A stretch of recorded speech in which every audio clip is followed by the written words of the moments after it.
Deputado Alessandro Molon. Senhor presidente, senhoras e senhores parlamentares,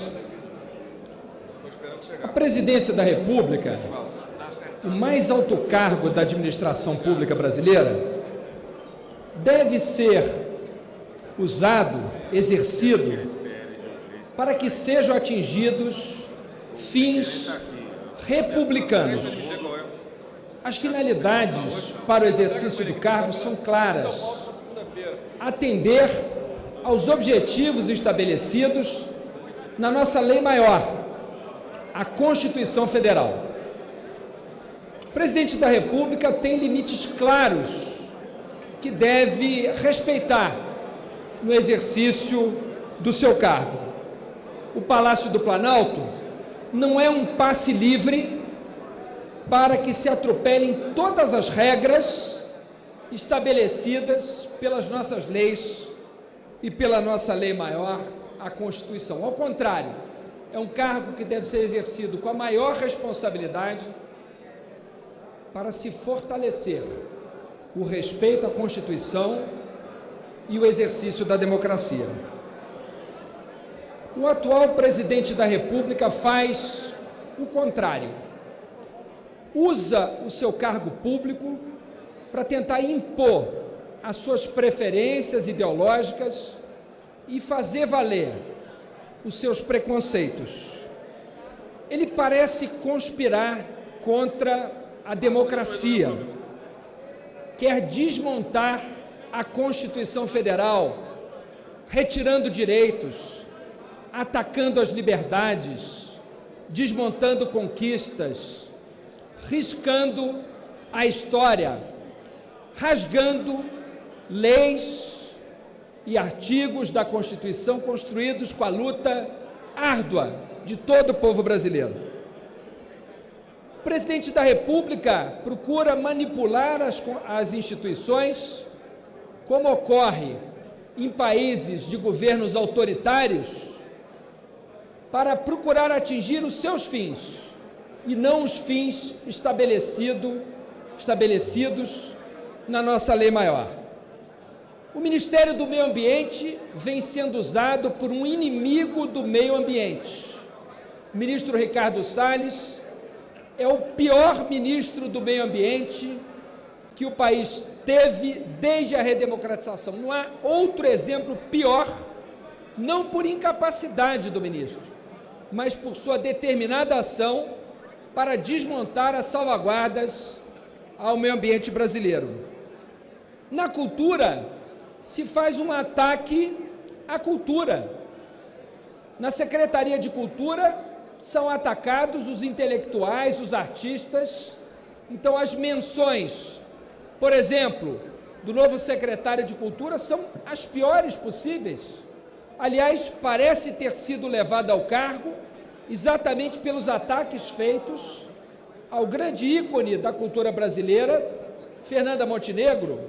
Agora, recentemente, a divulgação de postagens de um dirigente da Biblioteca Nacional a grandes cantores, grandes intelectuais. Portanto, é um ataque dos órgãos ligados à cultura, aos artistas, aos intelectuais, a tentativa de censura, a retirada de cartazes de filmes pela Ancine, o uso da Secretaria de Comunicação contra a imprensa, a perseguição a um órgão de comunicação, a Folha de São Paulo, retirado da licitação, para que, no fundo, se inviabilize economicamente um órgão que ousa publicar matérias que desagradam o governo, portanto, a liberdade de imprensa sendo rasgada, a Fundação Palmares, com um indicado para assumi-la, que é contra toda a luta dos negros e das negras brasileiras, pelo reconhecimento ao seu direito à reparação, com ataques inaceitáveis, na prática uma negação do racismo, como se não houvesse racismo no Brasil, como se o Brasil não fosse um país, infelizmente, ainda estruturalmente racista. Então é um desmonte das instituições. E agora, recentemente, a defesa, ou a menção ao AI-5 pelo ministro da Economia, secundando o filho do presidente da República e o presidente da República pedindo para que, em ações de garantia da lei e da ordem pelo Exército, haja uma espécie de licença para matar, uma clara ameaça às livres manifestações do povo brasileiro, que têm sido extremamente pacíficas quando ocorrem. Mas trata-se de um presidente que quer acuar o país, acuar a cidadania, acuar os partidos, perseguindo seus adversários políticos. Aqueles que outrora foram seus aliados, quando deixam de ser, passam a ser por eles perseguidos. Então, o país está numa escalada autoritária. Nós estamos num rumo muito perigoso, porque o governo Bolsonaro sonha com a ditadura. É curioso, porque trata-se de alguém que chegou ao poder pela democracia, mas não aceita a democracia. Não entende que a democracia é o melhor dos regimes. No fundo, é um presidente eleito democraticamente que gostaria de ser ditador, que gostaria de governar pelo arbítrio, pela força, pela truculência, pelo autoritarismo. O Congresso não permitirá. O Congresso não permitirá. Nós não permitiremos. Não aprovaremos GLO contra manifestações, contra ocupações no campo. Não aceitaremos que se continue falando no AI-5. Por isso, eu e outros tantos líderes tivemos a honra de apresentar um projeto de lei que cria o Dia da Democracia no dia 13 de dezembro próximo, para que jamais se esqueça do horror que foi o ato institucional número 5, uma ditadura da qual esta casa, como dizia Ulisses, tem ódio e nojo. Peço mais um minuto. Obrigado, presidente. Nós não nos calaremos, nós não ficaremos inertes. É preciso que estejamos todos atentos, e essa deve ser uma luta de toda a casa.